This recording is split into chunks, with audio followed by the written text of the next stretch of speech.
Independent thoughts, independent life. This is Chad Benson. I believe we're at an inflection point in this country. One of those moments where the decisions we're about to make can literally change the trajectory of our nation for years and possibly decades to come. I believe that America at this moment is facing such a choice. And the choice is this: are we going to continue with an economy where the overwhelming share of the benefits go to big corporations and the very wealthy? Or are we going to take this moment right now to set this country on a new path, one that creates real sustained economic growth and that benefits everyone? That's something we haven't realized in this country for decades. The data, excuse me.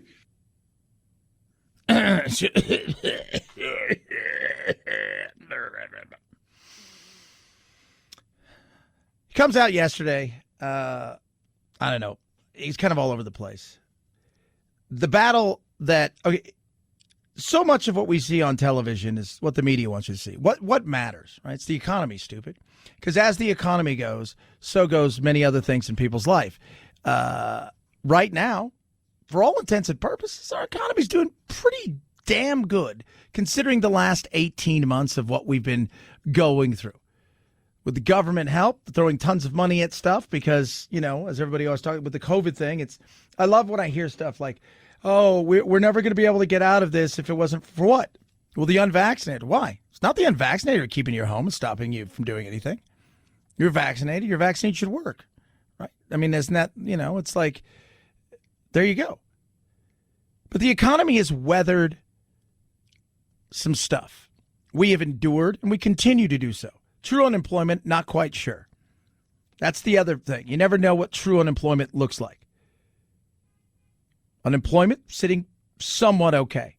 Stimulus checks help bring people out of poverty, but like everything else, how do you keep them in that position? The average wage stands, it's just the average wage, about $30.75, right around there.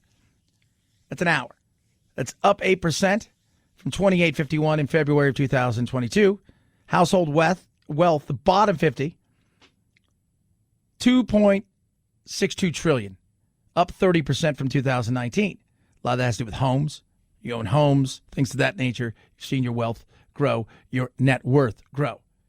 We have done pretty damn good, even though a lot of people lost their jobs. The question is, where do we go from here? With the infrastructure bill, and there's two infrastructure bills out there. Let's talk about it. The first one is the infrastructure bill that we would think of, the ones we were pitched as kids. Hey, it's about building roads and bridges and whatnot and who's the what's and things that like, oh, good. Then there's the other one, which is the human infrastructure bill, which for all intents and purposes feels a little Green New Deal-y to me. Feels that way. There's going to be a battle. See, these things matter because this stuff matters with your taxes. This stuff matters for your job. This stuff matters for the livelihood of your day-to-day. These things matter. The other stuff is noise. The other stuff is loud. The other stuff is stuff that you look at because it's there and people are making a big deal out of it. And it's theater, right? It's kabuki theater. But is it real? Does it really matter in the overall scheme of things? Probably not. But it's fun. Yesterday, we're looking for a new producer for my other show here. So we had a lady come in yesterday. She's never worked in radio. But first words out of my mouth to her was like, "Are you crazy? Because we don't do crazy." She started laughing. She says, "No." She was a reality show producer for years. She worked on Real Housewives, The Biggest Loser, like the things that Celebrity Rehab. And she was telling me the same thing I've told you for years. It's like, it's not real. It's all, you create chaos so people will watch. And I said, that's because if they're just sitting there having a normal conversation, she goes, nobody cares. Nobody cares. I said, exactly. That's so much of it that media wants. Things like this right here, because we're talking about $3.5 trillion is what they're looking at. Now, Joe Manchin, and more so, Kyrsten Sinema out here in Arizona, are the big, not going to do it. reconciliation. You guys want to kill the filibuster. You sat down and you worked, tirelessly with the Republicans to get the other infrastructure bill now, and you want to blow that thing up, essentially, because it seems like you're more concerned about this one than the one that is boots on the job site kind of gigs, right? Shovels in the ground, redoing stuff, because you're building this human infrastructure. By the way, humans are not infrastructure. Talk about the big corporations. Humans are this. Humans are no more than just a number and on a spreadsheet. Well, what do you like? You're talking about human infrastructure, but what do you have to do? You have to have the haves, the have-nots. You have to create a chasm and a battle. These people are evil. We're here to fight the evil. How's it possible that the wealthiest billionaires in the country can entirely escape paying income tax on what they've made? How is it possible for millionaires and billionaires that can pay a lower rate of tax than teachers, firefighters, or law enforcement officers? Because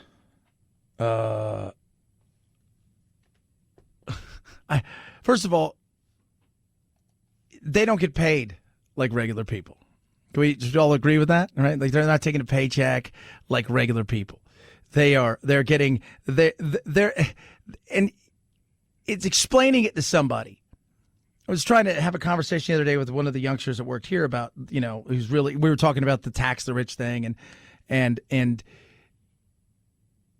they were shocked to find out that they don't get like paychecks.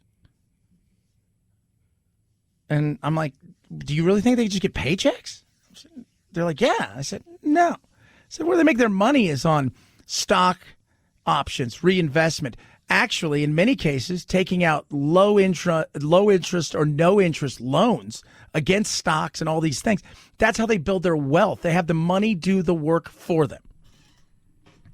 But to get there, they've taken the risk. They've put their life, blood, sweat, and tears into it. Then when they get there, you surround yourself with people who are brilliant, who understand the one thing that if you really want to fix the tax world, it's you fix the tax codes.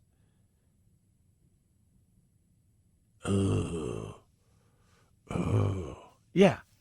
They're not doing anything illegal. They're doing the legal stuff that's put in front of them.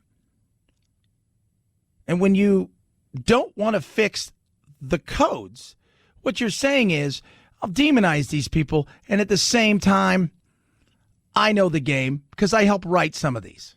Just look at the facts. CEOs used to make about 20 times the average worker in the company that they ran. Today, they make more than 350 times what the average worker in their corporation. Since the pandemic began, billionaires have seen their wealth go up by $1.8 trillion. Everyone knows a billionaire before the pandemic began. The total accumulated wealth beyond the billions they already had has gone up by $1.8 trillion. Yeah. I've never cared what somebody else makes. Never. I've never cared about that. But the left loves to care about stuff like that. That matters. Well, we're taking care of the little people. We're taking care of, first of all, you're not a little person, right? You're not just, you're a human being. Secondly, rather than figure out how we can, take from somebody else, what did you do to become successful? How do we build upon that? How do we build a strong middle class? How do we do those things? How do we empower people? Those are the things we should be talking about. The economy strives because people take chances. The economy rocks and rolls because people take chances and hire people. The economy does what it does because, well, there are billionaires and millionaires. These things matter because $3.5 trillion in spending is going to get you taxed. Yesterday, they're like, well, it's not going to hurt anybody that makes $200,000 or less. Well, I thought it was $400,000. Well, you don't think that comes to you? You don't think there's a trickle-down effect at the cost at the store? You don't think there's a trickle-down effect in the cost of many other goods, products, as well as, well, I'm going to say it, jobs. Well, we had 10. We can do 6 and automate some of the rest. Little things like that cost. And it adds up, much like inflation, right? 3% on this, 3% on that. It's not just 3%. Well, that's kind of like 6%. You know, I'm paying X amount of dollars. Next thing you know, you look up and you're paying far more because of the compounded side of it. This matters. It does. Won't get anybody paying attention to this. And the reason's pretty simple. It's not drama. It's not chaos. It's not lunacy. But $3.5 trillion in spending is a lot of money. Couple that with the $1.5 trillion for the other infrastructure bill, and then you start looking at all of the other things that go into some of these stuff, and that's why they call it the human infrastructure bill, because who wants to vote against humans? 323-538-2423 at Chad Benson Show's your Twitter. Tweet at us, text the program. Happy Friday. What a game last night. I was thinking all night of producer Phil. Watching the football game. Got home. I listened to on the way home, I was listening to the entire first half and the second half. Got home just in time for the kickoff. Brilliant game of fun football. I'm so glad football's back.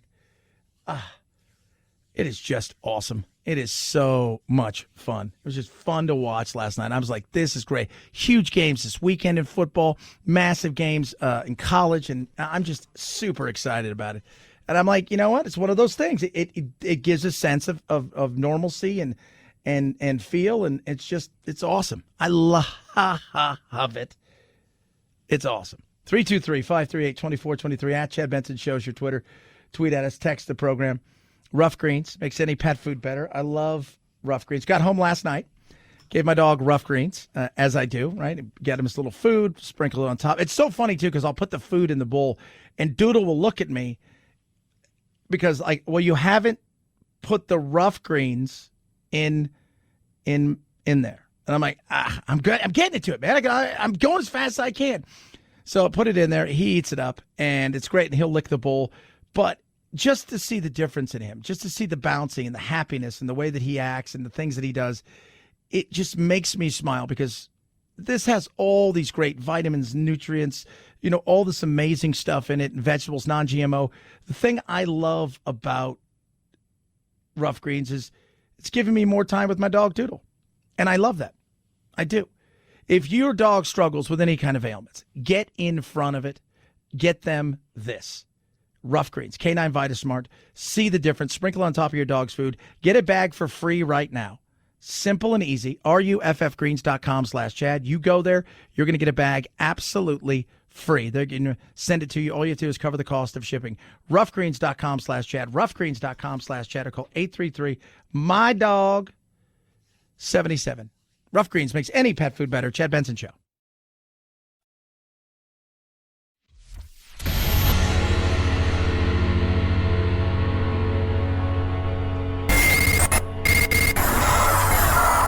No fake outrage here, just the real thing. The Chad Benson Show. After revelations in an upcoming book that top military advisor Mark Milley made secret calls to Chinese counterparts in President Donald Trump's final days in office, Milley is commenting for the first time, telling the Associated Press that the calls were, quote, perfectly within the duties and responsibilities of his job and routine. Milley said the calls were done to, quote, reassure both allies and adversaries in this case in order to ensure strategic stability. The details have led to calls for his resignation, but President Joe Biden said Wednesday he has great confidence in him. Yeah, he needs to go. Look, you're a non-elected official. Essentially, your responsibility is to report to the president, take orders, and that's it. And that's kind of your gig, right? You don't really have that. I think that, it's like, oh my goodness, this guy has no. This is your gig. We are a nation not run by the military. We're run by civilians who run the military. And I don't care what side of the aisle you're on. If you don't find this disturbing, I don't know what you're paying attention to. You're calling, they talked about it. Secure line, not secure line. Why don't we have the tapes? No chance for any kind of redaction when it comes to certain things. You say it's 2 calls. How do we know it's not more? There's a lot of things that I think go into this that people aren't paying attention to, and this has zero to do with the politics of right or left. This is just, what is your gig? Did you violate any acts? Why is it? Oh, well, because it's Donald Trump. It's okay to hate Donald, right? He's a buffoon. He's an idiot. He's evil. He probably was going to launch a nuclear. I never for an instant thought that was ever going to happen. Never for an instant. By the way, Trump tried to get us out earlier in a few places, Afghanistan and things like that. General Milley continued to, he just ignored some orders at times. Or he stay a little bit longer. So it's this you're a superstar hero kind of BS. I don't buy. Let me ask you this. If you're on the left, you think he did a great thing. Let's say today he calls China or Iran or somewhere else that Biden doesn't know about and starts saying, hey, don't worry. You know what? We're fine. Yes, he's not really in his right mind. But we're not going to let him get near the nuclear football. So you got nothing to worry about. The hell are you doing?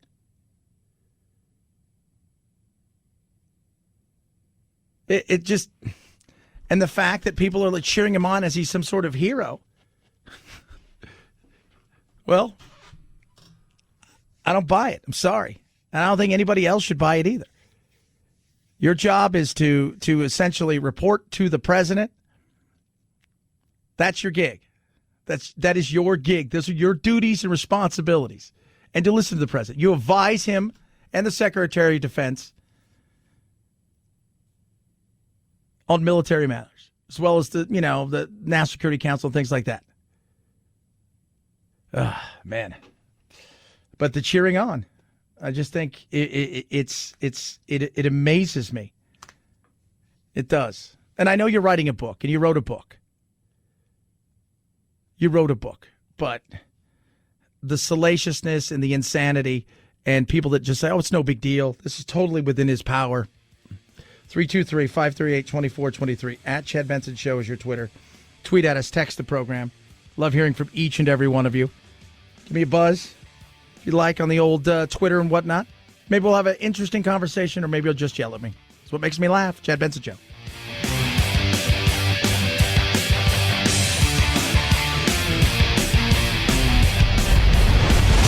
The Chad Benson Show.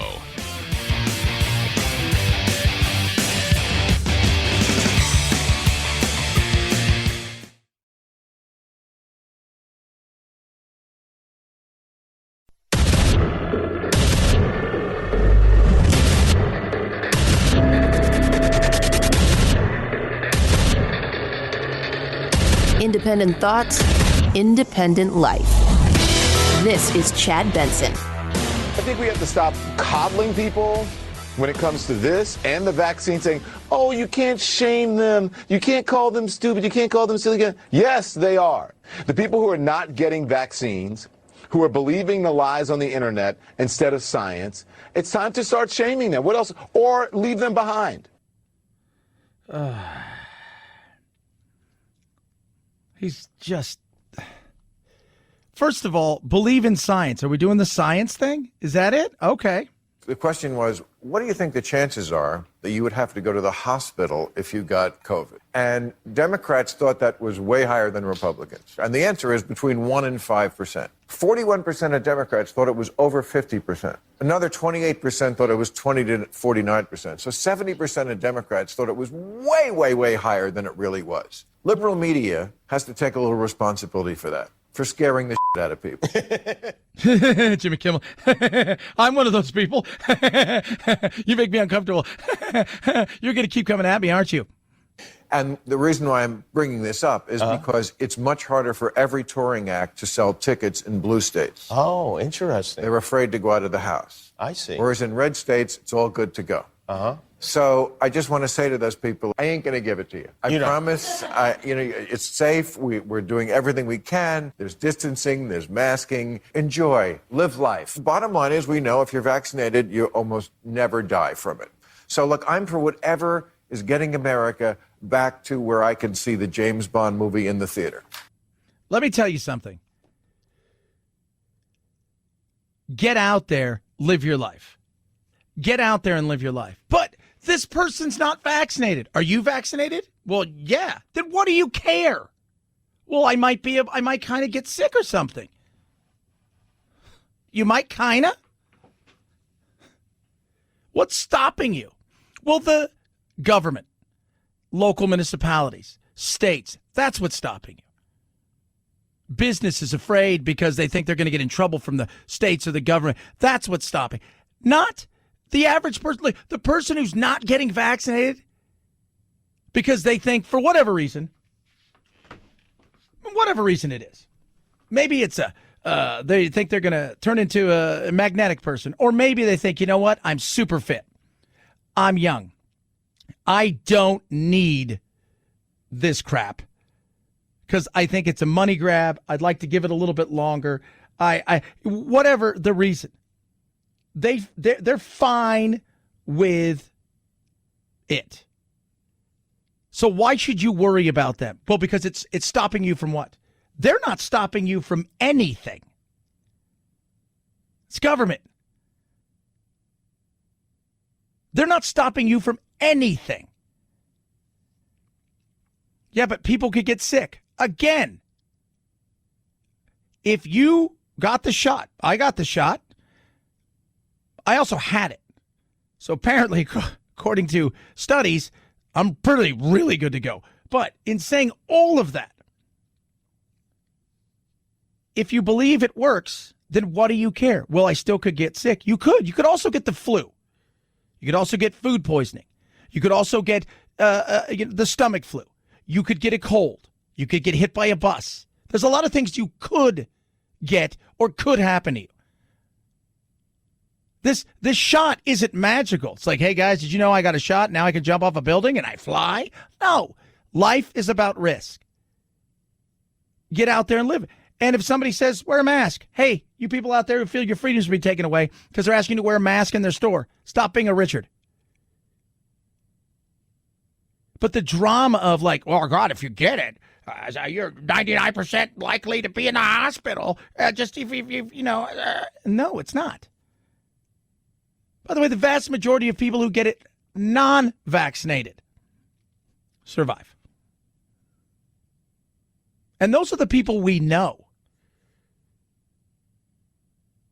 If you go and look at the studies of how many people they think they've missed when it comes to this, as far as people who had asymptomatics or just figured they might have had it and just stayed home and didn't even get a test, or, you know, that number is massive as well.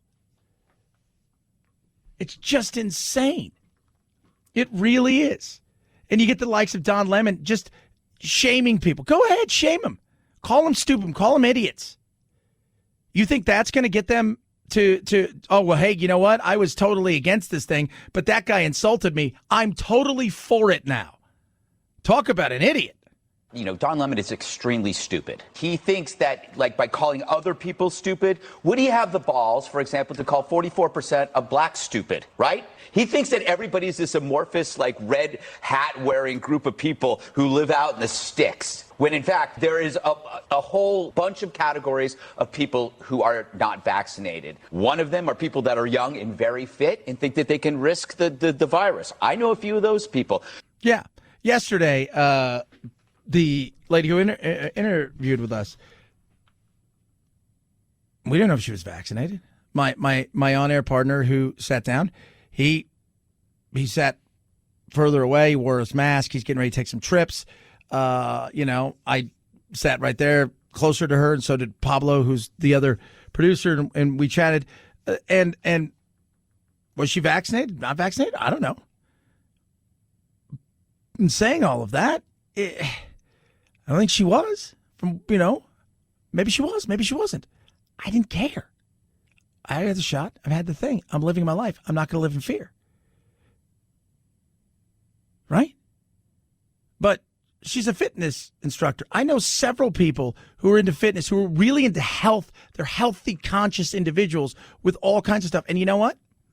They're like, if I catch it, the natural immunity will help me and benefit me more long term than this.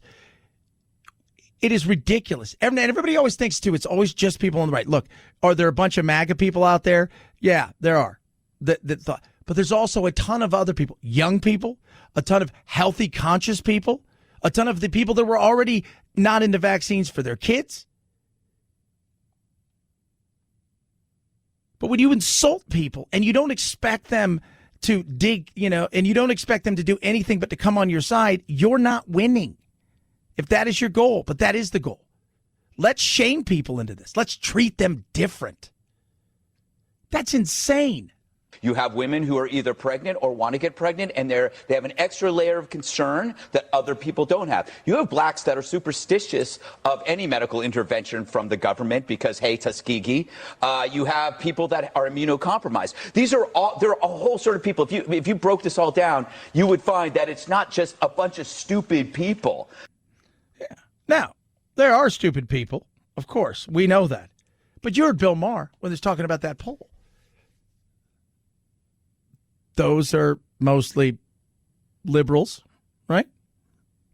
On the left, who've built a cult of fear over this virus to the point where they'll drive down the street in a car by themselves wearing one mask, nobody else in there. That is insane. I think we can all agree on that. But much like certain people that you're never going to be able to convince, other people on the left, you couldn't convince them that this thing isn't the most deadly thing in the history of the world. There is a sensible alternative, which is letting people get vaxxed at the pace they decide to without bullying them, which is kind of what's happening. If people just have conversations, like I talk about getting the vaccine with people who haven't. I tussle with skeptics. I respect them. That's life. And I listen to their reasons. But they chose this easy target because it allows them to create another team sport oppositional kind of thing for cable news and for Joe Biden, so that you will not look at the other problem. Yeah. So when people say, well, we can't get out of this. No, we can. We treat this thing like the flu. We respect it. We give people information. We allow them to make their own decisions. We tell them there's going to be times when, we're going to ask you to wear a mask and you may have to get tested. But outside of that, you do what's best for you. And maybe over time, they come around. But what's going on when everybody yells at each other is nothing gets solved because everybody's trying to be right now. Nobody's trying to be right long term. They're trying to win a battle. Let's win the war of this thing, which is get over the hump where we're living our lives like we were pre-pandemic, without the fear of each other and what's this person having and did that door handle I just touched give me enough. Truly is. But insulting people, that is insane. Yesterday, my on-air partner, I come in and he's on the phone. It was a commercial break. And I go, Gatos, what's up? He goes, my sister, she's called me. They've got a kind of a contentious relationship. I don't think he'll mind, but he goes, she's yelling at me and insulting me and then telling me, you're going to be here, right?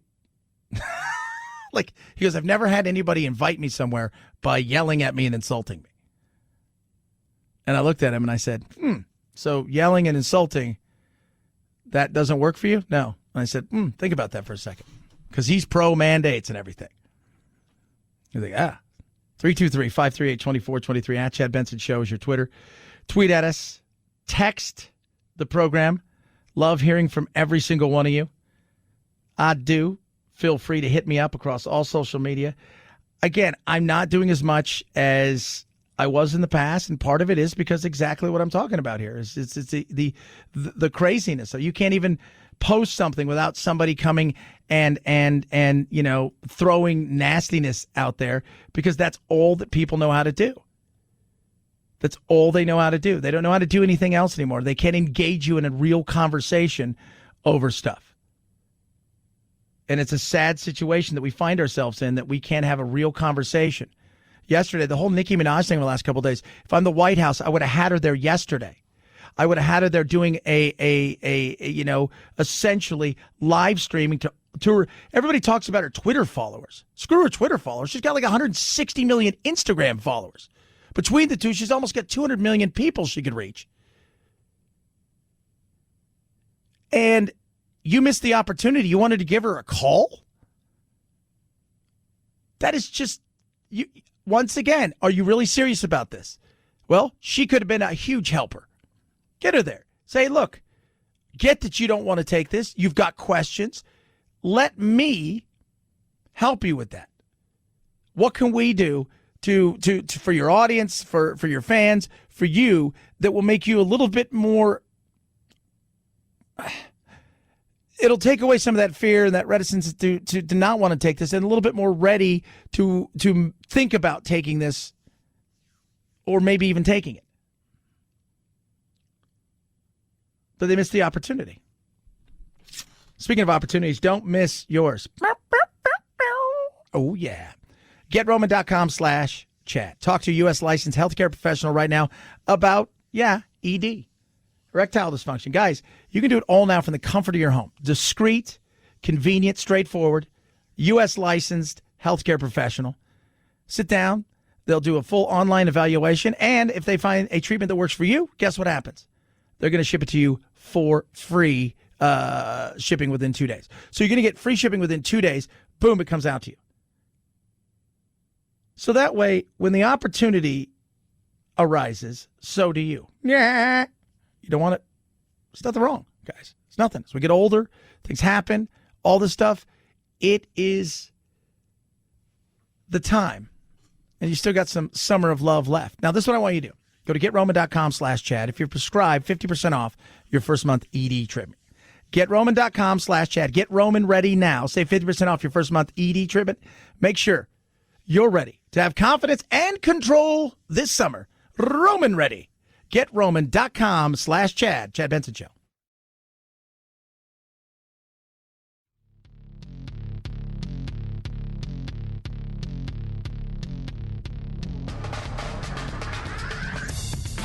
Serving up talk radio medium rare and dripping with irony. It's Chad Benson. Guys, this weekend, guess what? It's award time. All I want is to be loved. The Crown, certainly in a good position to get some love at the Emmy Sunday night. The Netflix royal drama tied for the most nominations, 24, with The Mandalorian. Both shows up for Best Drama, though some are wondering if a new series like Bridgerton might take that top prize. On the comedy side, right, y'all do ties here. Ted Lasso has the most nominations with 20. New shows dominated the Best Comedy category, including Hacks, The Flight Attendant, and Emily in Paris. The Emmys air Sunday night on CBS. But what do you have to go up against on Sunday night on CBS? Just out of curiosity. Oh, that's right. The NFL. Little niffle, baby. Last night, great game. Enjoyed it. Watched, I was joking with Phil. I'm like, oh, Phil. The Tyler Henneke era has begun. And lo and behold, it began. They won. It was fun to watch. It's great, though. So you get these giant mammoth of men who work all week, who work all year, who beat their body up, who destroy their bodies, who put themselves through all kinds of hell, and they do all of these things. And then it is down to the kicker, right? The dude who shows up at 10, goes in and gets stretched and runs out in shorts and a T-shirt, with his helmet, and him and the punter go over with their bag of, they've got those giant bags of footballs that they work, and they get them, and they just practice kicking and punting, and they maybe come out a few times to do some stuff, to work on some of the, special teams, because people forget special teams is really important, but then it comes down to the little kicker. And it came down to a mistake. One of the big uglies made a mistake. There was a 5-yard penalty because the kicker missed the kick to win the game. Moved it up 5 yards. He hits the second kick. Crazy. Just one play like that. One play at the end of the day. Speaking of the NFL, could he? So, 4 years ago, Brady says, I want to play till I'm 45. Well, now he's closing in on 45. Can Tom Brady play until 50 years old? Wow. Seems to be a really hot question lately. Can Tom Brady play till 50, like 50 years old? If you're 44, that's 6 more years.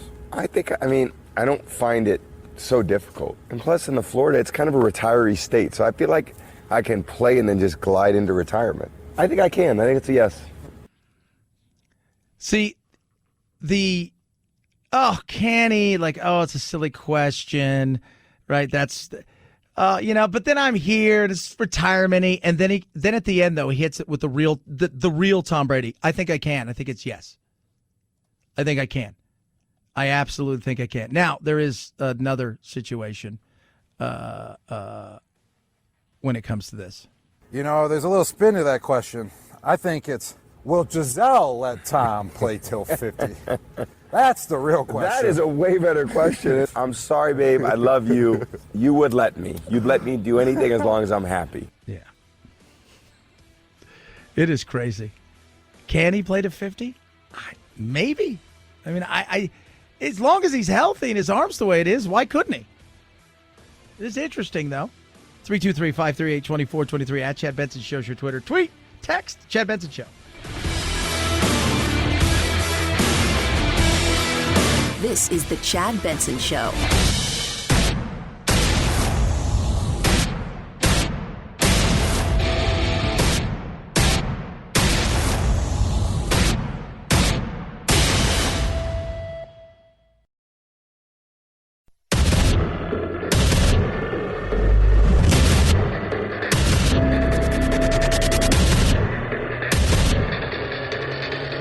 Independent thoughts, independent life. This is Chad Benson. Should you get the booster? Should you get the booster? That's the battle now that's going on. Should we get a booster shot? A booster shot how many booster shots are we going to need? And here's another question that isn't being talked about. We assume that everybody who took the first set of shots or got the J&J is going to go out and get a booster or go out and actually get another shot. We don't all get flu vaccines. I don't get a flu vaccine. It's not even a vaccine. I don't get a flu shot. I know. I haven't got a flu shot, and I don't. Oh. Yeah. So we assume that everybody's going to run out and re-up.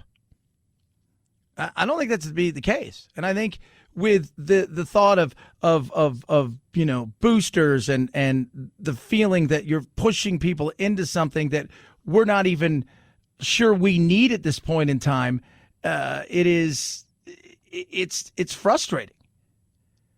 You look around the world, for us to get to, first of all, let's do something real. Let's just throw it out there. 0 is not happening. If 0 is the end game, it's not happening. So, that being said, we're looking at our third shot. Other people are looking for a shot. Vaccine equity is of utmost importance as this is a global pandemic. And what we have seen in other countries is that when transmission runs wildly, it increases the risk of the development of a new variant, as we saw in India with the development of the Delta variant, and we saw recently in Colombia with the development of the Mu variant. We not only have an obligation to provide vaccines for providing safety for those who are at risk of harm, but also we have to make sure that we protect against future harm of variants that might ruin all of the hard work that we've done. Yeah. So there's that question right now about the equity. And then we've got it here is, should we even be getting a booster? Is it needed? Now, if you've got compromised immune system, if you're older because, science and the medical world shown as you get older that your immune system, tends to wane. And so, yes, that might be something you want to do. But at this point in time,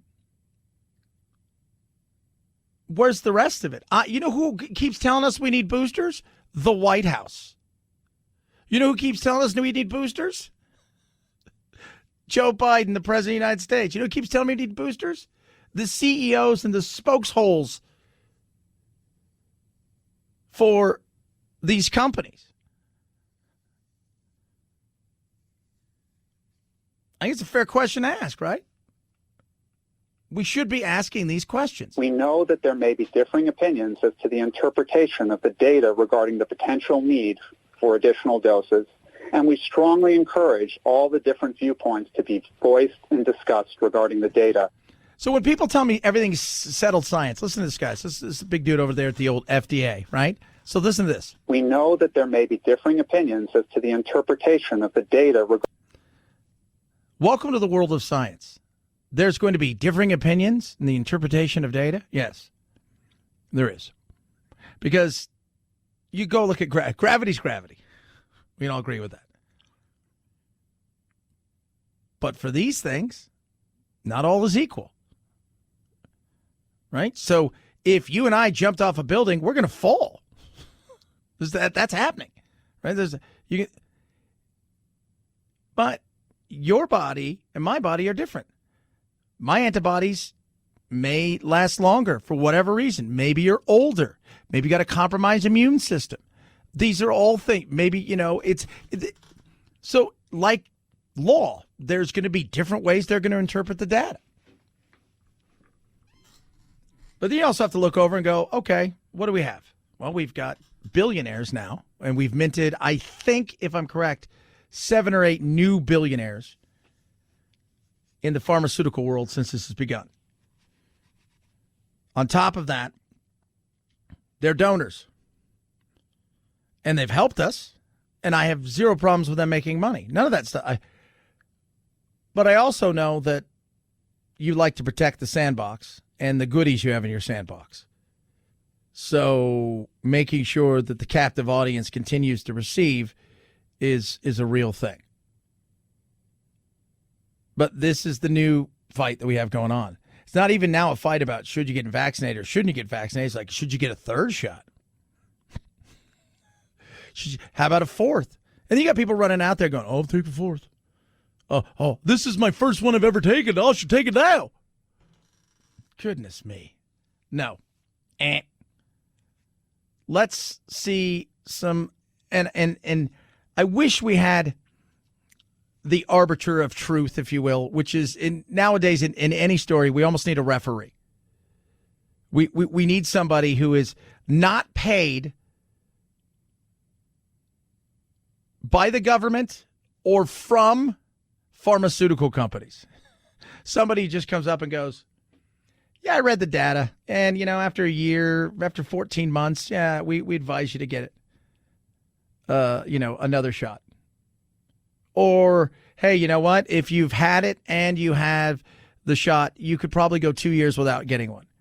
Or if you've had it, you can probably go a year without getting it, and the natural immunity itself is as strong, if not stronger, than the man-made. For those things, because they're not taking a paycheck from somebody.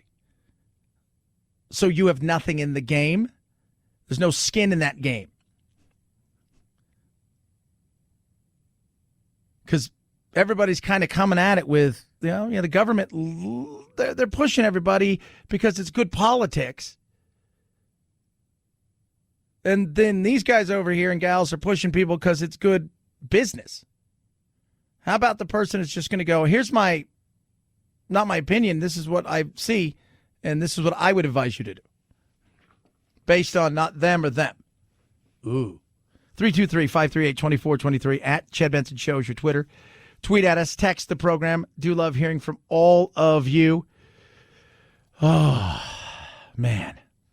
Fencing around the Capitol. The fencing now not just up around the entire Capitol complex, but also around the entire Supreme Court. All of this ahead of this weekend's rally in support of the rioters who stormed the Capitol on January 6th. So we got that going on. And I'm just sitting there going, really? This is we're going to fence it up? I don't even know how many people are going to be there. I don't think a lot. People get all excited. Oh, it's going to be 50 quadrillion people there. We got to go support these patriots. Patriots, they're idiots. Some of them thought they were going to what?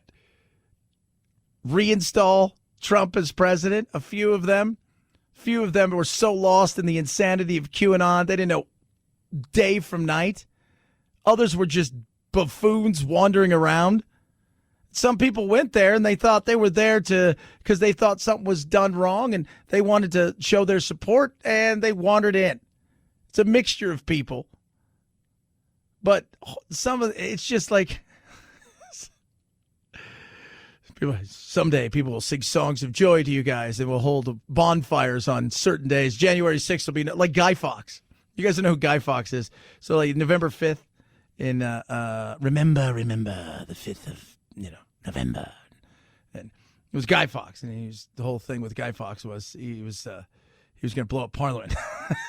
And so now they burn fires and fireworks when I was in England. It's just, and when you see the movie, The White Mask, I forgot the name of that movie, but he's got the mask on. It's a Guy Fawkes mask.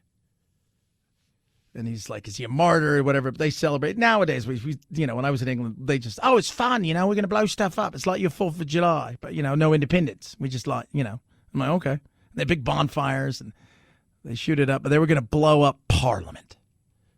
Going to blow it up. Oh, my goodness. Are these people heroes? No, they're not. They're not heroes. They're not heroes. I'm going to say this again. They are not heroes. Some of them were just people that were wandering around, celebrating, came there because they think something was stolen and they were showing support. Some of them really thought that they were going to overthrow and reinstall or do something, and that the president winked and nudged and he'd gone out and activated them. And then others were just quite frankly idiots. It's a gamut of things. Most Republicans have distanced themselves from tomorrow's event, but former President Donald Trump only leaning in, saying that those who are still behind bars are being persecuted unfairly, expressing support for a mob, many of whom chanted to hang his own vice president, that injured more than 140 officers. Yeah. So, and yeah, Republicans are. And Republicans are, they're trying to figure out what do we do? What do we do? Because he's still hanging out there. Trump is still out there. Trump is still a massive figure in the party. Now, has that lessened a bit? I think it has. And we'll find out as it gets closer and closer to real election time. Not one-offs here and there, but when you get to the point where you're starting to see the midterms and the whole 9 yards, what part does he play in some of this? But if you're the Republican Party, you're looking for the identity. What is the identity? Is it Trump? Do you take the best of what Trump offered, couple that with old-style Republican conservative values? Do you continue to go down the Trump path? That's going to be tough. Be tough for them because you're going to get lumped in with all these things that you don't want to be lumped in with. And no matter what anybody says, trying to distance yourself, the reality is the media, social media, other candidates aren't going to let you get away with that. 323-538-2423 at Chad Benson Show's your Twitter. Tweet at us. Raycon, best earbuds around. Love my Raycons. I pretty much use them every single day. They're incredible. And, it's like I tell everybody, I've used all kinds of earbuds. Like when I golf a lot, I usually have my earbuds in, and they're amazing. So I'll go out and I'll golf, and it's awesome. But I've used other ones in the past, and the ones with the stems and the wires, first of all, they're flipping around, or the ones with the stems always fall out. They're plastic. They don't fit really good. These have soft gel tips. They fit perfectly. You barely know they're there. It's awesome. One of the other things, too, sometimes at night, because it's so noise isolating, I'll, if I'm staying in a hotel, I may fall asleep to like an audiobook, and I'll fall asleep. I'll leave them in overnight, and it'll, I set the little timer, and it'll go off. But it's great because I don't hear anything. And it gives me an amazing, comfortable feel, the best sound quality, easy, seamless Bluetooth pairing. If you want the best earbuds around, with sound like no other at a price that starts under $70. They're called Raycons, the best earbuds. No stems, no wires, 45-day happiness guarantee. Buy Raycon.com/Chad. Buy Raycon.com/Chad. Buy Raycon.com/Chad. Chad Benson Show.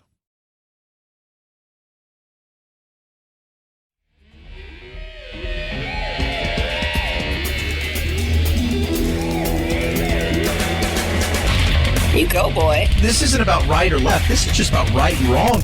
Right you are, Chad. The Chad Benson Show. 5, 4, 3, 2, 1, 0. Ignition. Liftoff. Now it's time to find out what's trending. What's trending? Yeah, what does that mean? I mean something, right? Like it's trending on the old internet. What's trending? Let us take a peek at what's trending on the internet. Biggest thing trending yesterday over the last 24 hours was Thursday Night Football. Washington football team wins in the last second field goal. Actually, it was a no time left on the clock, so it was an untimed down when they won the game after a phenomenally awful penalty. Gave them a second bite at the apple, if you will. Oh, yeah, it totally did. Cop Shop. Trending. That movie opens up today, only in theaters. Gerard Butler, Frank Grillo. It looks like a good old fashioned, as they're saying, nutty, nasty slaughter fest. An enjoyable ride. Mayim Bialik and Ken Jennings are going to be temporary hosts through the end of the year. So after the chaos of the Mike Richards and he did something, like 8 years ago or 12 years ago or who knows what happened at this point. And Ken Jennings, man, they already tried to get rid of him once. The evil internet mob, and they already went after Mayim Bialik as well. They were unsuccessful in that. So we'll see how successful. They're going to get another bite at the cherry to get rid of her as well. Head on over to the magical world of Twitter. Prince Philip's will remain sealed for 90 years. 90 years. Cannot see it. That's crazy. I know, right? That is kind of nuts. Going on over there, Laura Loomer. She's an activist politically. Crazy far-right, anti-Muslim, anti-vaccine conspiracy theorist. Says she tested positive for the coronavirus. And said she got hit by a bus. Before, remember, I think she went out and said that she wanted to catch it just so she could show everybody it's no worse than having like a stomach flu or something. Like, have you ever eaten bad fajitas? But, I mean, I've had flu where I felt like I got hit by a bus. And I had this, remember, pre the shot, pre the jab. I got it. I was exhausted. For 3 days, I really, I just felt like I was telling everybody, if somebody said, well, what do you mean exhausted? I'm like, have you ever, I've traveled a ton, and I've been fortunate enough, and sometimes you get to the point where jet lag, you're not even in jet lag. You don't know where time zone you're in. Your body's like, are we awake? Are we supposed to be sleeping? I don't know. And you're kind of in this zone where you're moving at like 80%. Everybody else is moving at 100%. I was that, plus I was really weak. I could pick up my daughter. So that was never happening. It's like she's like 15, 20 pounds. I'm like, I can't do it. But other people they've just been destroyed. And then some people have just, they're just like, I didn't even know I had it. The other thing trending is migrant camp under a Texas bridge after a mass border crossing. We're going to talk about that. Biden not doing a good job on the border, but I think we knew that. Chad Benson Show.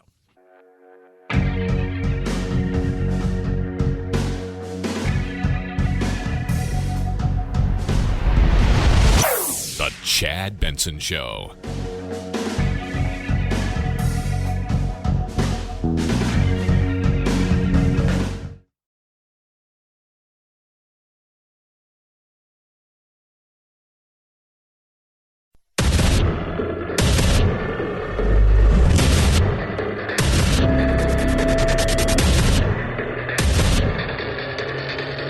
Independent thoughts, independent life. This is Chad Benson. You okay, sir? Many of us were in the East Room watching the president. We've seen him on many occasions where he has a repeated cough. What is the situation with that cough, and is that a concern? It's not a concern. We have a doctor who travels with him, obviously, who checks in if it is ever warranted, and certainly that continues to be the case, as it has been since the beginning of his presidency. Yes, absolutely, it is. Is there an explanation for why he coughs so frequently in situations like that? I'm sure you saw it.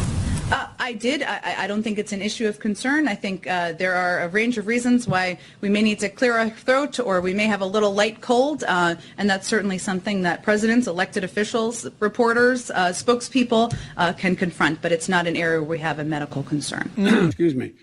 Here's another thing, Jen Psaki, when he's not coughing, can you explain to us what in God's name is going on at the border? Because you guys have lost control. And last month, you guys are setting records. Customs and Border Protection encountered over 200,000 attempted crossings in August, fewer than in July, which set the record since the year 2000, but still far more than in past years. While the Biden administration has asked for patience, some Republican lawmakers are sounding the alarm over what they consider a continuing crisis. According to the data released by CBP on Wednesday, 25% of the crossings were made by people who had already been encountered, leaving more than 156,000 unique encounters last month. Did you guys hear that? Wait, we've already been encountered them? Yes, we've already encountered them. What? Yeah, we've already encountered them. 200,000. If you were to go 200, let's just say it's 150,000 a month across the board. 150,000 a month. Okay? 1.8 million. 1.8 million. Now, when I saw the Border Patrol guy, and we had a conversation a couple weeks ago when I was on vacation, and I'm at the gas station and we were chatting. I'll remind you guys, where I live, dead smack in the middle between Phoenix and Tucson. It's a ways out there. I always call it the Valley of the Dirt People because there's not a lot out there. It's a lot of dirt, some farms, properties, and it's one of the largest, busiest illegal immigration routes in the country. And part of it is because they have an advantage, even more so than a lot of other places, because it's Native American land throughout so much of those areas. So there's no fencing, there is no wall at all, there is no paved roads in certain areas, in many areas. So it's easy for them to cross through. In the Native American land, it's their land. They're not going to allow any of that stuff. So I was asking him, how bad is it, And he goes, do you really want to know? And he told me. He said, look, we catch anywhere between 20 and 30%. So as far as what we're capturing, as far as, apprehending, turning themselves in, chasing down and out of those groups, if 100 come across, we may get 20 or 30 of them. That's insane. So if you're looking at 1.8 that we know of, or even 1.5, let's say, you could really be looking at 4. 3, 4. That's insane. And now what you have is the latest insanity of a bridge in Del Rio, Texas, that is becoming a home. More than 10,000 men, women, and children seeking asylum in Texas. Sources say most are from Haiti, which is facing a humanitarian crisis following the recent earthquake and reeling from the assassination of its president. Conditions here worsening by the hour, with limited access to food and water. Yeah. So if you've not seen this, there's this overpass bridge thing. And it started just being kind of a gathering place. And then within a few days now, there's about 10,000 people. Again, most of them Haitians.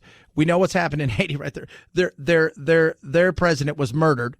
Haiti is already Haiti, which is just the poorest nation in the Western Hemisphere. Then you couple that with the fact that another massive earthquake and people are doing what anybody would do. Get the hell out of there.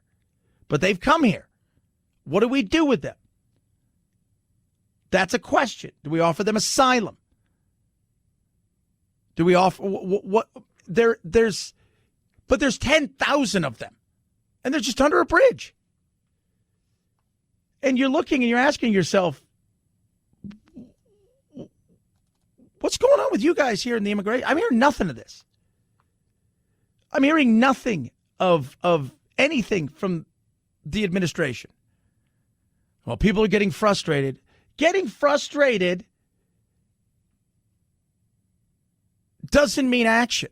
It means you're just, and you're not frustrated by what's happening at the border. You're frustrated that people are asking questions and saying, hey, you guys going to do anything about this? This is as bad as I've ever seen it.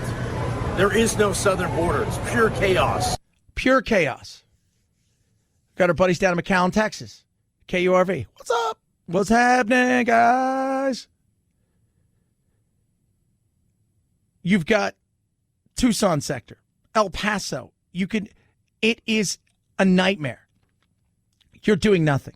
I said the reason I would never vote for Joe Biden, well, there's several, but the number one reason, the absolute number one reason, is what he said in that second debate when he said, we're going to give people pathways to citizenship. And I sat there and said, you just rang the dinner bell. And for those of you who think, oh, there's no open border, that's a bunch of crap. You don't enforce the laws. You allow people to come here. Establish a life here. Then and with the backup, anywhere between 2 to 5 years before they ever see a judge. Appeal. It is insane. It is absolutely insane. So to say that we have a border would be a lie.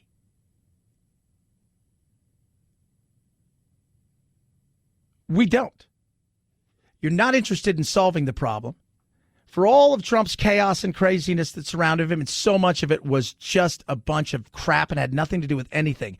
The reality is in this, he was spot on. I didn't like the way he handled the separation of families. That was wrong. But in saying that, still going on. Don't hear anybody clamoring about it. But in saying that, the stay in Mexico, that worked pretty damn well.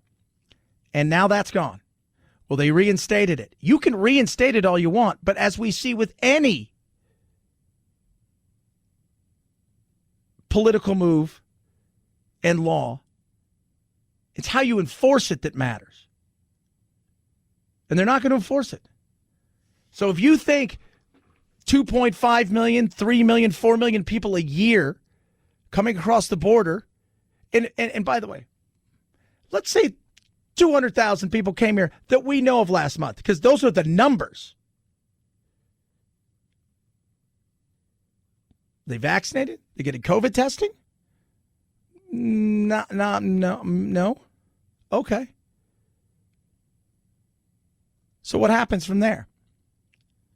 You're going to release them to, essentially say, here, all right, we'll contact you in whenever.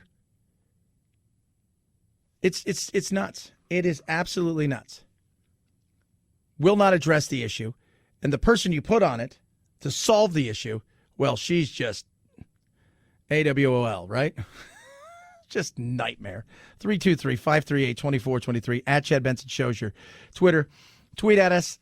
Text the program. Love hearing from every single one of you. Will you get a booster? Won't you get a booster? Some fair questions to ask people. I sit around and I see the debates that are going on, and I keep telling everybody, I am a proponent in science and getting the shot. I have zero problems with that. I would like to see what's the science on getting the booster. Honestly. How long do you know they work? You don't. Well, we've seen. But here's the thing, and same thing. One of the things they're talking about too now is they're looking at hyperimmunity or the hybrid immunity. How is it that is it that certain groups of people that have gotten this shot are readily catching COVID easier than people who had natural immunity? Well, natural immunity wanes. You don't know how long it lasts for. Till you reintroduce it into somebody's body, you don't know. And now the hybrid immunity or hyperimmunity is the thing they say is the game changer, another game changer. But how do they introduce COVID into you as well as the vaccines without getting you sick? And it's nuts. And now we're talking about going out and, hey, have some more shot, get some more, line on up, kids. And people are going to do it. Read an article the other day. People are lying and saying this is the first shot they've ever had. And I'm like, my God, why? Because you've listened all day to people on the news who have sold you this massive bill that this is the most dangerous thing in the history of the world, and you're going to die if you don't get a shot. Media, you're so much a part of this craziness.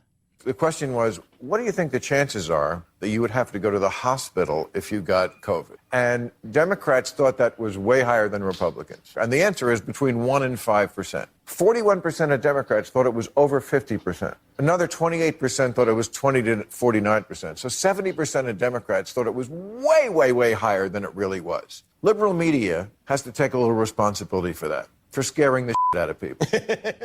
Yeah, they do. Absolutely. They won't, but it's a story, and it's a monster, and it's a good monster, right? It's a good monster. Keeps people's eyes on television, evokes emotions, fear. You've got the people on the left who think this thing is going to doom everybody, and it's all over, and that if you get this, and people are like, I can't have a friend who's not vaccinated, and you guys are all nuts, and everybody over there. Then you got the people on the right who are like, yeah, it's about my freedoms, and this is a lie, and that this thing's not real. If you take it, your testes are gonna shrivel up. And you sit back and you're like, my God, both sides are just scaring the crap out of their extremes. But then the average person listens to it and they're confused. Don't be confused. Do I think it's dangerous to take the shot? I do not. I do not. Do I think it helps? Absolutely. Do I think if you catch it, you're going to die? No. No.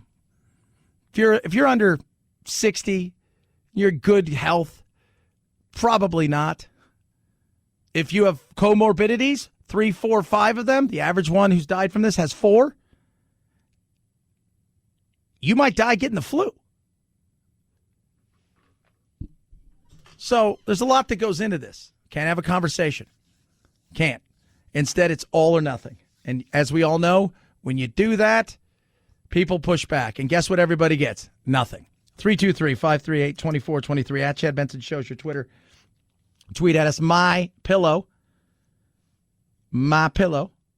has Giza Dream Sheets. These are amazing sheets, long staple cotton, grown in one specific area in the Mediterranean, between the Mediterranean Sea, right, the Nile, and the Sahara Desert. And it is soft, breathable, comfortable, the best sheet you will ever sleep on.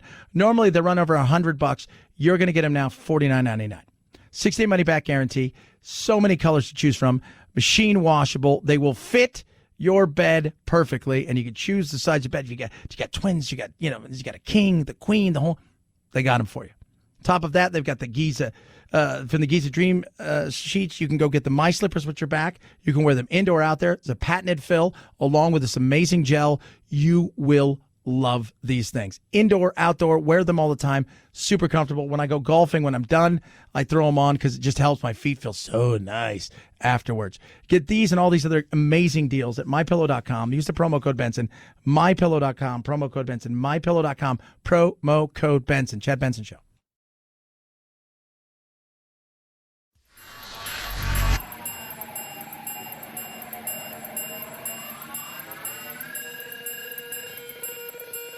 Set Chad straight. Text the show, 323-538-2423. That's 323-538-CHAD. Someone has to do it. Might as well be you. The Chad Benson Show. Some of the language that the Laundrie family lawyer has been using is odd. I mean, you look at the first statement they made. It is our understanding that a search has been organized for Ms. Petito on behalf of the Laundrie family. It is our hope the search for Ms. Petito is successful and that she's reunited with her family. Yeah, Dan Abrams right there. So if you guys don't follow this case, I'm always fascinated. Look, we know I'm going to say this. If I was to go, is in the Laundrie family is was the boyfriend, Brian Laundrie. Gabby Petito, they were going to cross the state. They were in Utah. They were RV living. There was a argument between the two, of which officers had it on their their body cam. And then her parents couldn't get a hold of her. And then he showed up home. And Utah police are not ruling out whether the case of a missing Long Island native now, Gabby Petito, is related to a double homicide at the campground near Moab. It's crazy. But when you listen to what Dan Abrams just said there, so you've got this couple and they're doing their RV life, then all of a sudden she just disappears. He shows up at home. He returned home alone in a van in Florida. So I'm gonna throw this out there.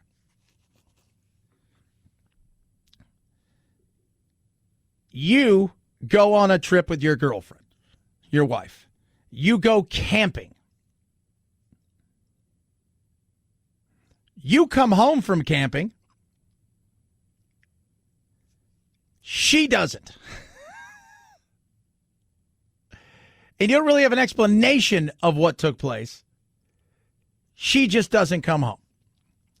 I'm going to say, if we're looking for a person of interest, it would probably be you. Not saying you're like last month, we had a couple that went on a date, or we're not quite sure, was it a date? Were they friends? They met on the internet, and one was a police officer, and she ended up being found dead. They had got separated when they did the autopsy, because everybody said it has to be this guy. When they did the autopsy, found out she tried to make calls. She tried to do some stuff, but she had actually died from dehydration. There was no violence or anything like that. She had died from essentially the elements. But a lot of people look at people like that. I get that. This just seems weird. And when you hear the stuff like, well, they're kind of, hey, we hope they find her. That's your boyfriend. And that's just we hope they find her. And there's no other information. I'm just saying. Seems a little weird. 323-538-2423. At Chad Benson Show is your Twitter. Tweet at us, text the program. Love hearing from every single one of you. Have a Friday. Chad Benson Show.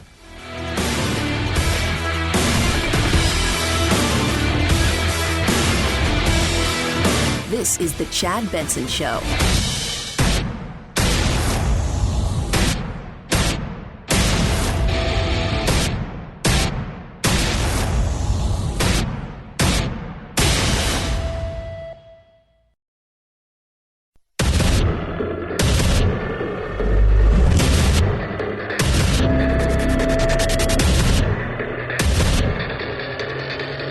Independent thoughts, independent life.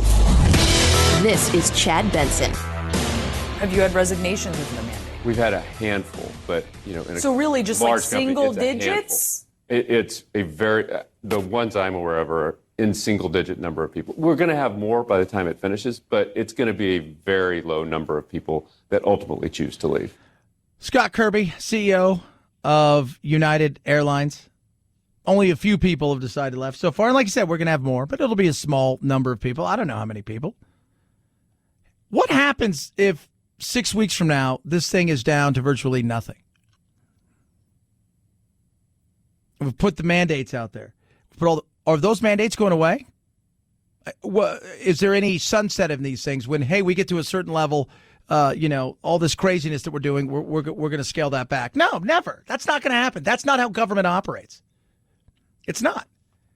It's not how government operates. It's not going to be the way they operate. They're going to continue to push. They're going to continue to do the things that they've done. And it gets very frustrating.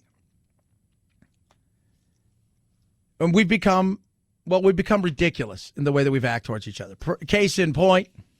I think we have to stop coddling people when it comes to this and the vaccine, saying, oh, you can't shame them. You can't call them stupid. You can't call them silly. Yes, they are. The people who are not getting vaccines, who are believing the lies on the internet instead of science, it's time to start shaming them. What else? Or leave them behind. First of all, I have friends on both sides of the aisle who don't have vaccines. I have, I think, a few more friends on the left side of the aisle that don't have vaccines. And part of it is because they're big into the natural way of life. They don't get their kids vaccinated for certain things, or the way that they do it is it's a much more long, drawn out process. And totally fine. Right? Like, I respect you. Totally cool. I have friends on the right. They didn't get it. And by the way, most of them it's not because they think they're going to turn into magnets. It's because they think the same thing. Look, natural immunity's better. I feel that I could beat this thing. I'm not quite sure I want to get it at this moment in time. And when you hear people, oh, that's just because they're stupid. It's not because they're stupid. It's not.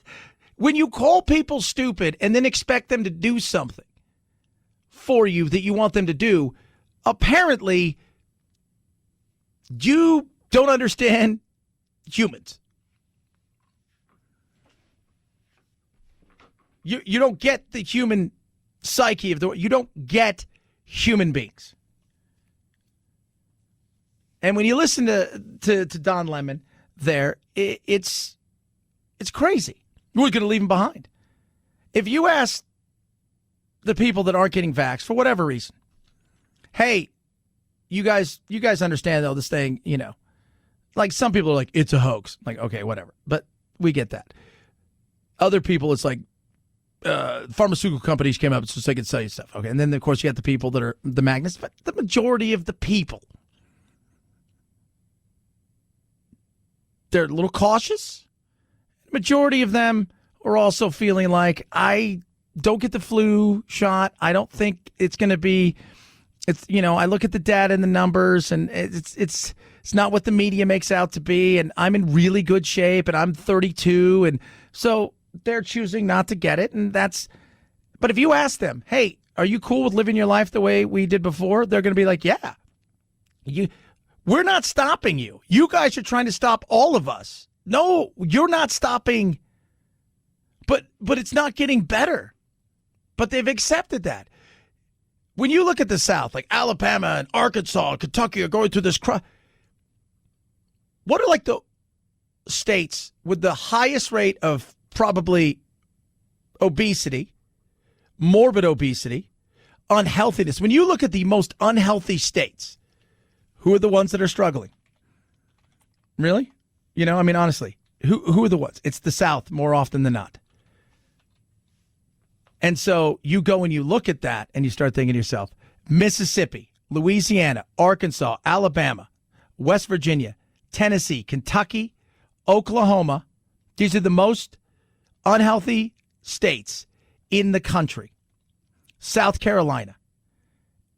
Indiana is the first Midwestern state. Those are the top 10. The rest of them are pretty much in the South. West Virginia. Are you ready for this? 40% obesity. 40%. Highest rate of adult smoking in the country.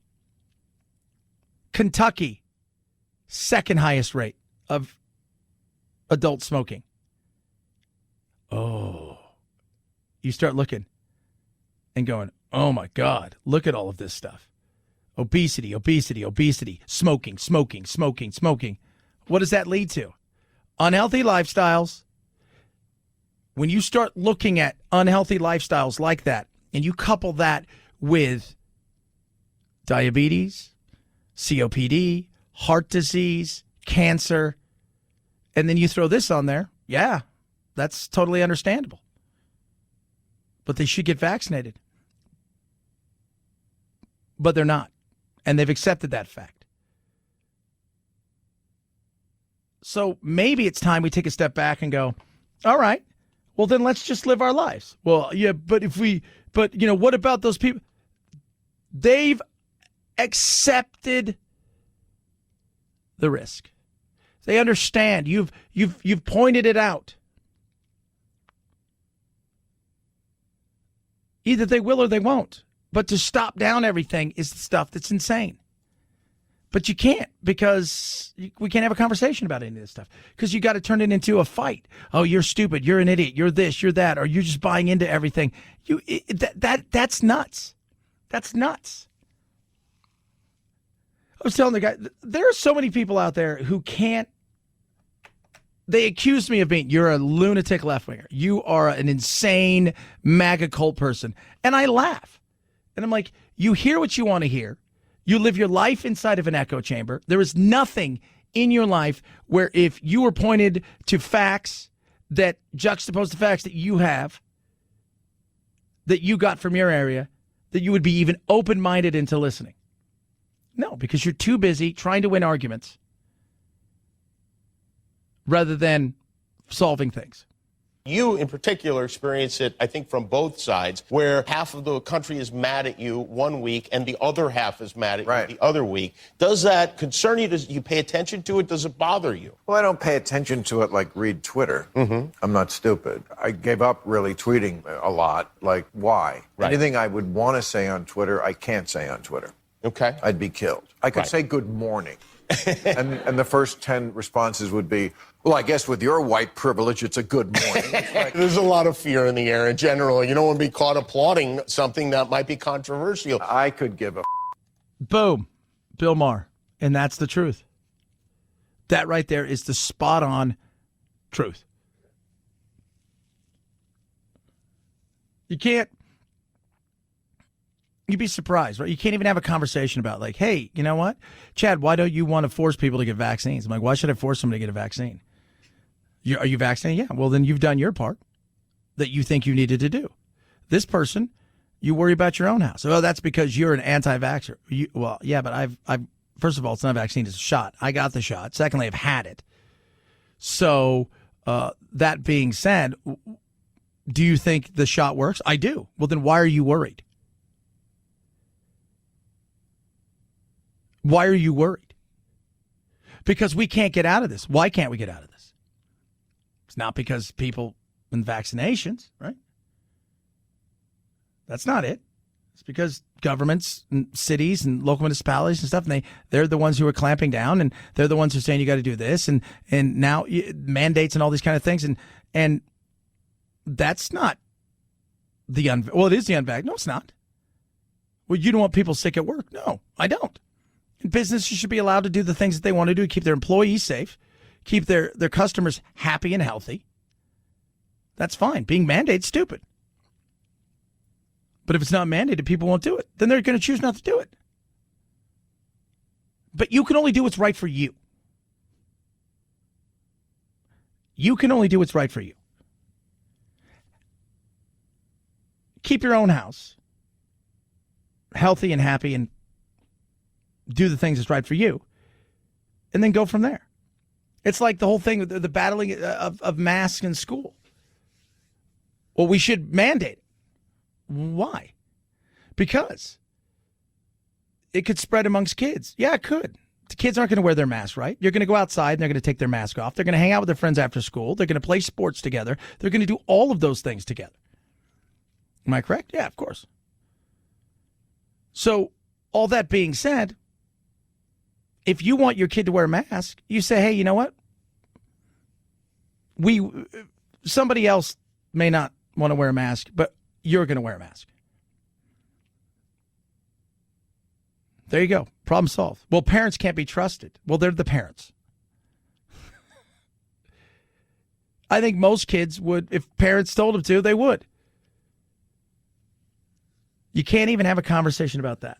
The tribalism, the insanity, the insulting, it is amazing how just stupid we as people can be. 323-538-2423 at Chad Benson Show is your Twitter. Tweet at us.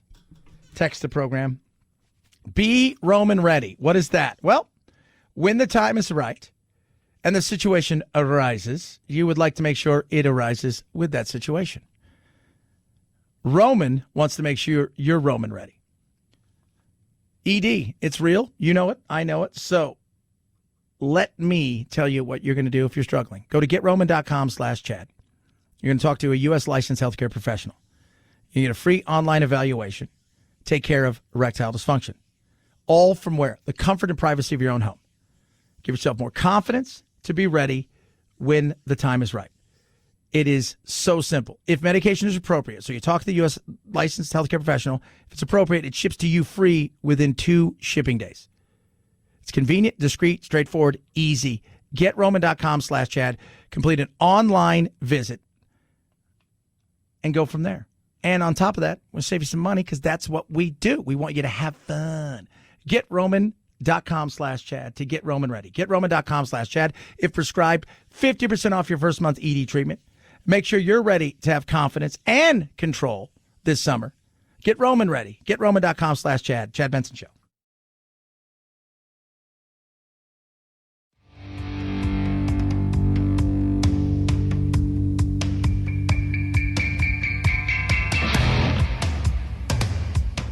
Irreverent?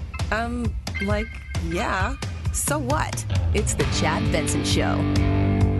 Ever going to be a time where do you think it's possible even that we can come together? You know, that's a great question. And to me, one of the keys to that is to stop talking about it.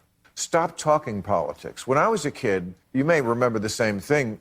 People didn't talk politics all the time. There was no Facebook. Facebook should go back to being what it should be. Humble brags, cat videos, finding out who from high school is gay, fat, or dead. Mm-hmm. Instead, it's people arguing with some kid you went to 3rd grade with about Brett Kavanaugh. Yeah, that's so.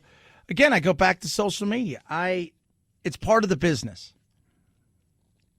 And that's unfortunate at this point. I wouldn't,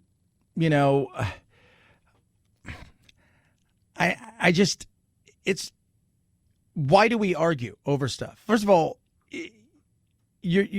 I get why you argue over some things, right? But it's no longer about having a conversation. It's just about, I want to yell at you because you have a differing opinion than me. And in some cases, it's not only do I want to yell at you, I want to get you fired. I don't want you to exist anymore. We as a group of people who have no influence outside of the Twitter sphere with our fake names are somehow going to influence major companies and everybody else to tell people that they should not hire this person or this person should be fired for this reason or this, that, and the other. And it is just insane.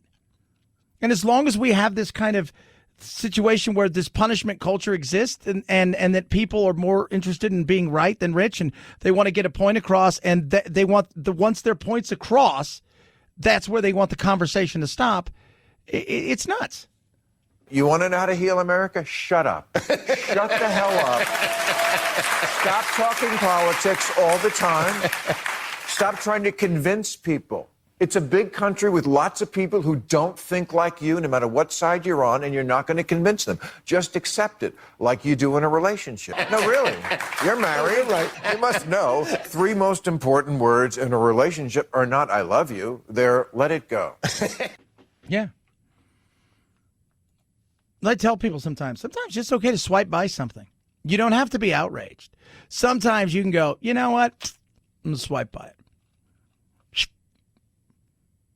You know what? I don't care. It's sad. It's sad that we're in this situation where we can't just sit down and laugh. I can't talk about, I'm excited. Football this weekend. I'm super excited. I love this time of year. This weekend, I'm taking out my Halloween stuff and starting to get ready. I've been buying little things here and there. I'm so excited about that. My little one, Jack's he's got his first practice. So they had the big tryouts last week, and he's got his first practice this week for hockey. I love that. I'm watching golf, soccer, football. Can't wait to get back into the movie theaters. People are like, well, you haven't seen, because normally you guys listen to the show for years. That's what I did. Thursday nights, I was at the movie. Whatever was opening, that, horror movie, action movie, whatever it is, I was there. I haven't been back since I think it was February. I'm seeing a movie in the theaters. So excited to get myself there, back in the theaters. I think the first movie I'm going to see is Halloween. Pumped about that. Got home last night, didn't care about what was going on. People were tweeting at me, texting me, and then what was I doing? I was watching the football game. Making fun of Phil. Because that's life. When I sit down with my friends, rarely we talk about this. We talk about, hey, what's on the show today? What are we working on? But that's it. We're not talking about the inner workings of some of this stuff. And yeah, some of it you have to talk about. That's my job. But I can talk about a lot of different things. I love talking about different things. I think most people do. I think most people are exhausted by so much of the negativity. And that's where we had to get to if we're going to turn this thing around. Chad Benson Show.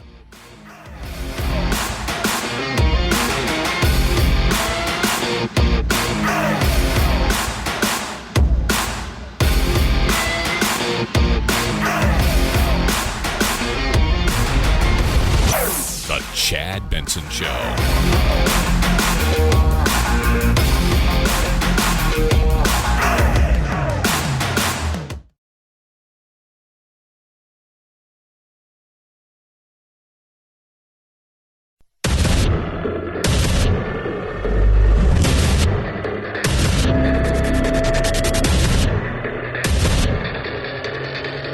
Independent thoughts, independent life. This is Chad Benson. And I think the Bloody Sunday for people of color was George Floyd's murder. And white people, I had no idea that we were only taught one side of American history. I better look into that. So I started reading Isabel Wilkerson, Carol Anderson. Get educated, because we have an opportunity in this country right now to welcome in a new America. We really do. Yeah, we do. We absolutely do, as we should every single day. We should learn, we should expand, but we should also realize that we're going to have differences. We're not going to see eye to eye. And that when you demonize a group of people and then you expect them to somehow magically want to see your side and stuff, and the guilt side of it, like the white people, this left's guilty, I'm guilty about stuff. And we talked about it a couple weeks ago, where the people are just anonymously Venmoing people of color money. And you're like, what? What the hell are you doing?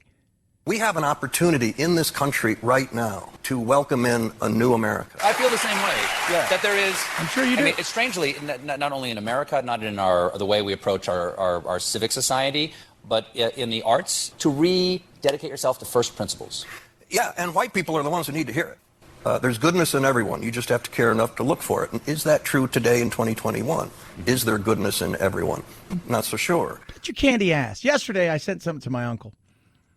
It's a perfect example of something that doesn't get talked about enough.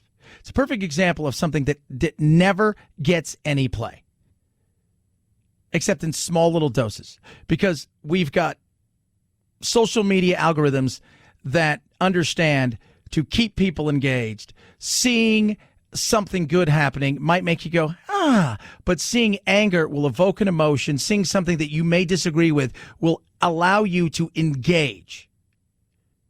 Not just like something, but engage.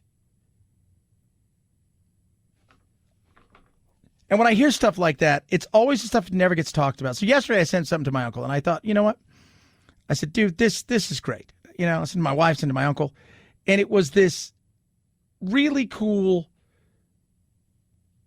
thing. It was this school custodian, right? He walked to work every day. He'd saved up some money. He was going to buy a car. He's a black guy. Not that it matters. But you look at him, right? Here's this guy. He's a black guy. And they hand him the keys to this car. These three big southern white women. And they tell him to keep his money. Nobody talks about that. No. It's because, what's to it? What is to it? And then you hear that, things are good. This is the worst time in the history of times. BS. It's the best time in the history of times. Let me remind you. Multi-billion-dollar diversity inclusion industry now exists in this country to convince people that things are bad and getting worse. Actually, they're getting better. Turn on an SEC football game and you will see Georgia, Alabama, and the head referee is an African-American. He's bossing everyone around. They weren't allowed to play in the SEC until 60 years ago. Now, the daily interactions of normal Americans who are not obsessing about whether the United States was founded on race in 1619, they're not obsessing about critical race theory, they're getting on with their lives, and race relations in the vast majority of Americans' interactions have never been better. Yeah. But when you hear celebrities and people out there who are making tons of money off it come and say, it's never been as bad as it is right now. But you have to choose now. You have to decide whether you're for eliminating or at least marginalizing systemic racism, or are you against that? You have to choose. You can't just sit back and go, please cut my taxes and I'm going to look the other way. Well, there's also a choice before that, which is to acknowledge it exists. Acknowledge it exists, yeah. Just a bunch of ass kissery. Well, it all started with George Floyd. No, it didn't. Go back 50, 100 years, man. That was an everyday occurrence. Okay? Go back 70 years. Go back 60 years. Beating to death a black guy and hanging him from a tree would have been an afterthought of any kind of prosecution or anything.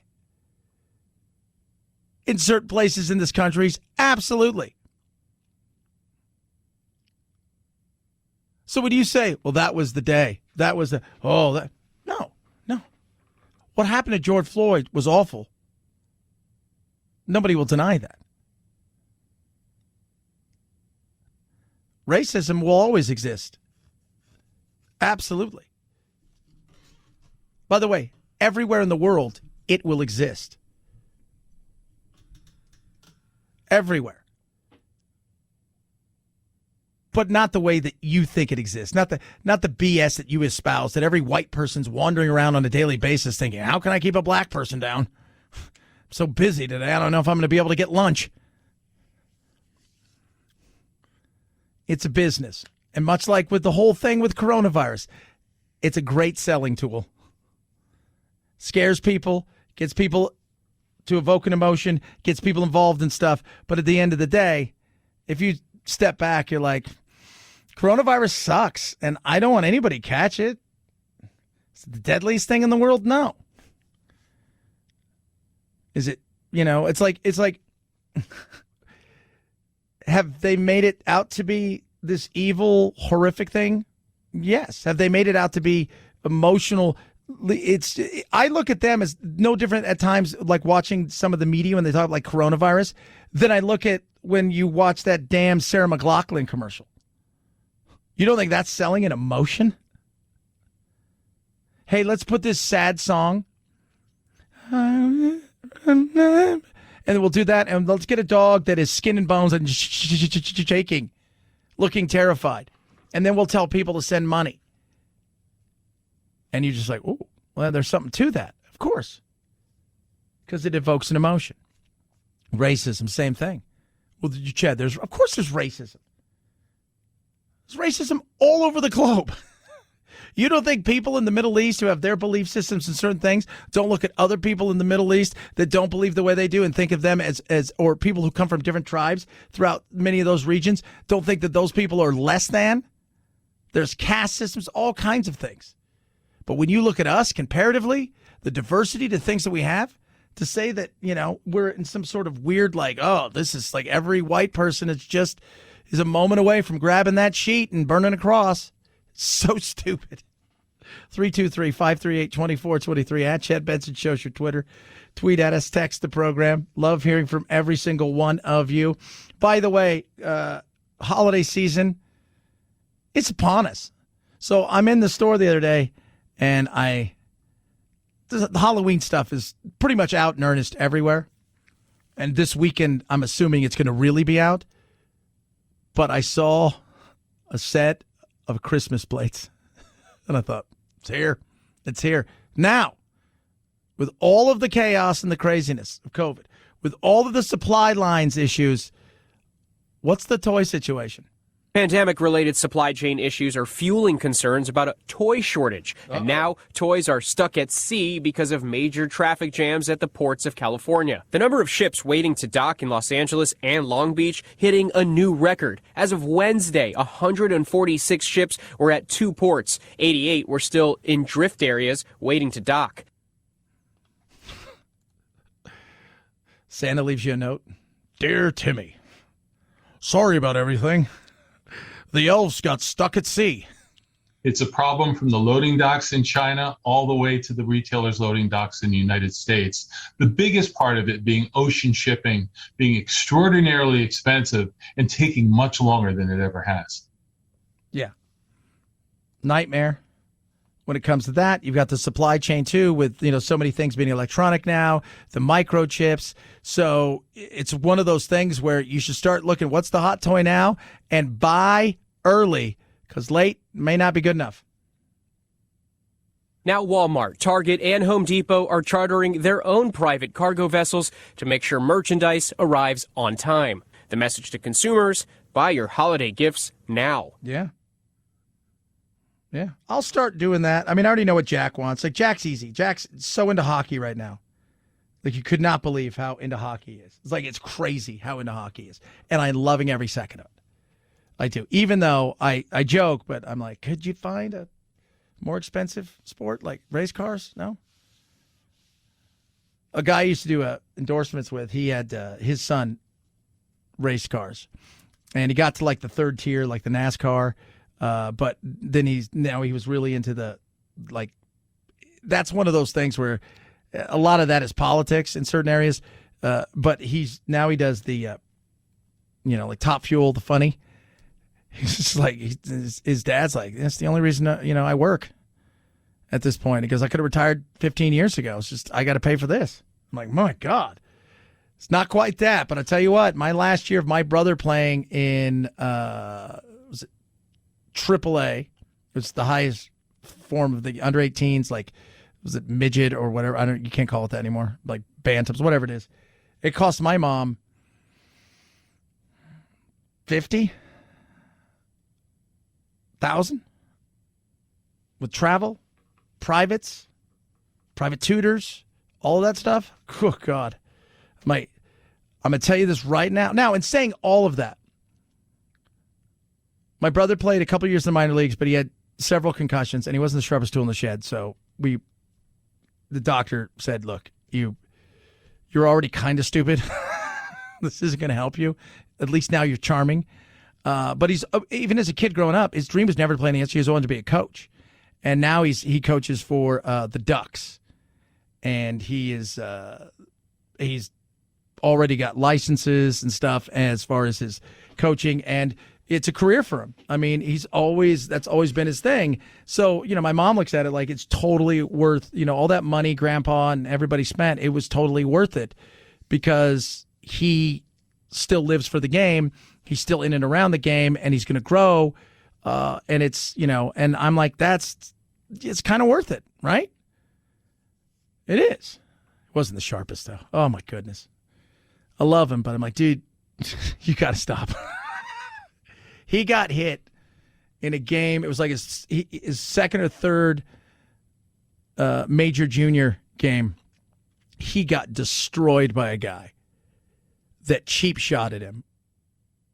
And he was in the hospital for 2 days. And he had a migraine for like a week. Like, he couldn't leave. He couldn't move. He was in darkness all the time. And that was like his second or third major concussion. But he had a lot of mini concussions. And I'm like, Jack, just be aware, right? Be aware. Be aware. But my son, he's going to be a beast. Doctor said the other day he's going to probably top out at like 6'3", maybe 6'4", but definitely 6'2". And when you see him practicing with all his little friends, I'm like, who's the adult skating with the little kids? 323-538-2423 at Chad Benson Show's your Twitter. Tweet at us. Text the program. All right. Got your NFL picks coming up. straight ahead. I'm excited. I'm going to throw you some college picks, too. Chad Benson Show.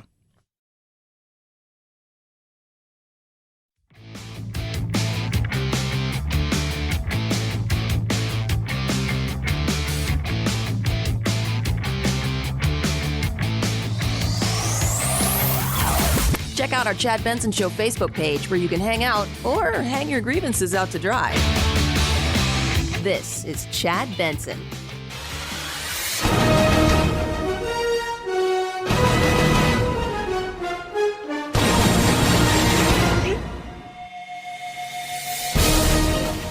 NFL Week 2. Had a good week last week. Let's take a look at what we got going on. Last night, big win. Big win. Win number 1 for the Washington football team. Great game. Fun to watch. Both quarterbacks played well. Now let's get the picks out of the way. Raiders, Steelers. I'm going Steelers.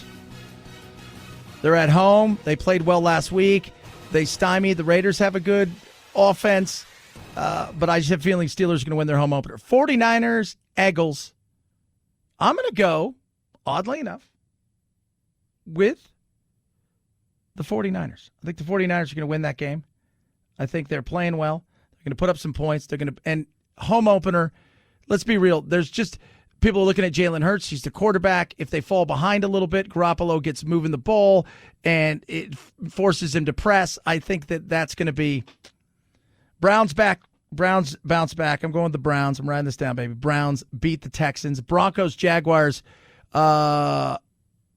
Interested to watch one. I think the Jags are going to have a much better week because everybody's already written off, he's a bust. Trevor Lawrence, 3 touchdowns, 3 interceptions. Guy's absolutely bust. Urban Meyer's going to go coach USC. Nope, they get a win there. Panthers, Saints. Saints had a great game last week. Panthers had a great game last week because they won. They beat the Jets. Who comes out on this one? Saints. Oh, Chad, look at you. Rams, Colts. Come on. We really need to ask. Go Rams.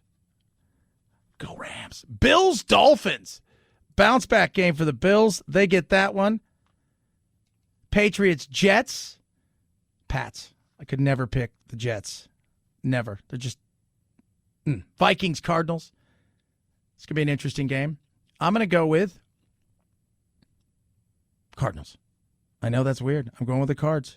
I am. Then you go down. You got the Titans and the Seahawks. This should be an interesting game. I'm going to go Seahawks. They get up early, and the game gets away, and they've got to throw the ball. And we saw last week against the Cards. That didn't work well. Cowboys, Chargers. Fun game. I'm excited. You got Bobby Herbert. That's what I call him. He's not Bobby Herbert, but you got Herbert. Herbert is the real deal. I think he might be the cream of the crop over the last outside of Mahomes. I think he's his second best quarterback that's been picked in the last. Guy is a beast. Cowboys score points. That defense is good. Chargers also score points. Chargers get a win. The Chargers.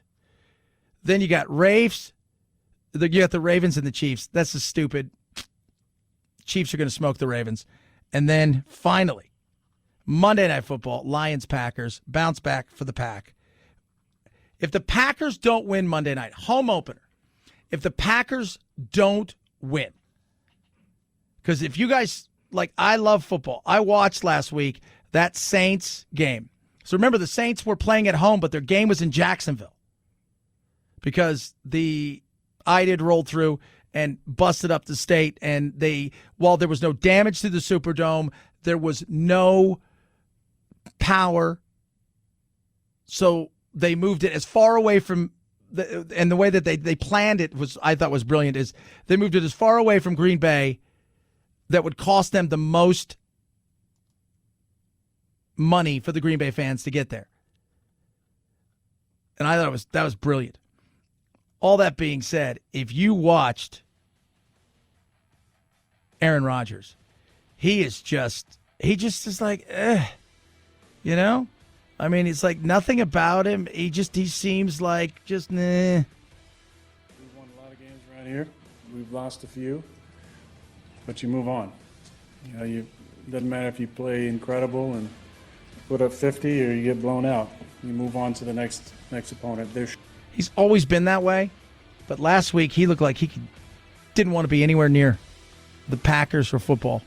So it'll be interesting to watch. You guys have a blessed weekend. We will do it again next week. As always, be nice to each other. Night-night, Jack. This is the Chad Benson Show.